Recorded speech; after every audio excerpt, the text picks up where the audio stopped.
నెమ్మది, ఆరోగ్యం, సమాధానం, సంతోషం. మన పాపానికే కారణం కరోనా వైరస్. కాబట్టి పాపం లేకుండా ఉంటే, పాపాన్ని మానివేసుకుంటే కరోనా వైరస్ వెళ్ళిపోతుంది. ఇక ఎన్ని చేసినా, ఏ మెడిసిన్ వాడినా, ఏమి చేసినా మనిషికి మరి రోగాలు మాత్రానికి పోవండి. కేవలం పశ్చాత్తాపడితే, యేసు ప్రభుడు రక్షకుడుగా, దేవుడుగా ప్రపంచం అంతా ఎరిగితే, మన నాయకులు, మన ప్రజలు యేసుక్రీస్తు ప్రభు వారిని రక్షకుడుగా, ప్రభువుగా అంగీకరించి, ఆయన ఎందుకంటే దేవుడు అండి, సృష్టికర్త అండి. 2000 సంవత్సరాల నాడు పని కట్టుకొని లోకానికి మానవ జన్మని మరి మట్టి దేహాన్ని ధరించుకొని, మానవుడి దేహాన్ని ధరించుకొని లోకానికి వచ్చి నా పాపం అంతటిని కూడా సిలువలో భరించి మరి సహించి, మరి ఆయన అవమానాన్ని నిర్లక్ష్యం పెట్టి ఆయన సిలువలో బలియాగముగా ఆయన తనవనే బలిగా చేసుకున్నాడు. తన రక్తాన్ని చిందించి, తన ప్రాణాన్ని అర్పించి ఆయన సమాధిలోనికి వెళ్ళాడు. సమాధిలో ఉండిపోలేదు, లేకపోతే ఈరోజు మేము చెప్పేవాళ్ళం కాదు. మరణంతో మాట్లాడగలిగిన బలవంతుడైన దేవుడు. ఓ మరణమా నీ ముళ్ళెక్కడా? ఓ మరణమా నీ విజయం ఎక్కడా? విజయమందు మరణము రింగి వేయబడి ఉన్నది.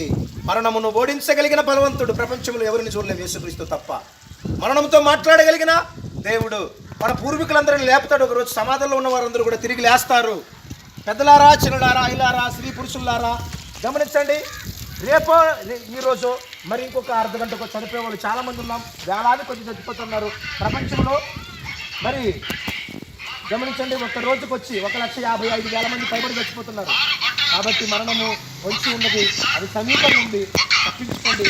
జీవ మరణాలు నీ వశంలోనే ఉన్నాయి. యేసుక్రీస్తును రక్షకుడుగా దేవుడికి అంగీకరిస్తే, ఆయన ఇచ్చిన రక్షణ పొందుకుంటే నిత్య జీవానికి వారసులు అవుతారు.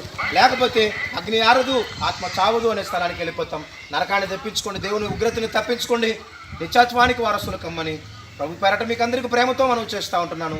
ఇటు మాటలు వినికులలో దీవించిన కాక చిన్న గ్రామం అంతటిని కూడా చీకటి శక్తుల నుంచి, అంధకారపు శక్తుల నుంచి, అజ్ఞానం నుంచి మరి దేవుడు విడిపించి మిమ్మల్ని అందరిని దీవించి కాపాడి చక్కటి వర్షాలు ఇచ్చి, అలాగే తనను తెలుసుకొని తన మార్గంలో నడుచుకోవడానికి ప్రభు మీకు మంచి మనస్సాక్షి దయచేయను గాక.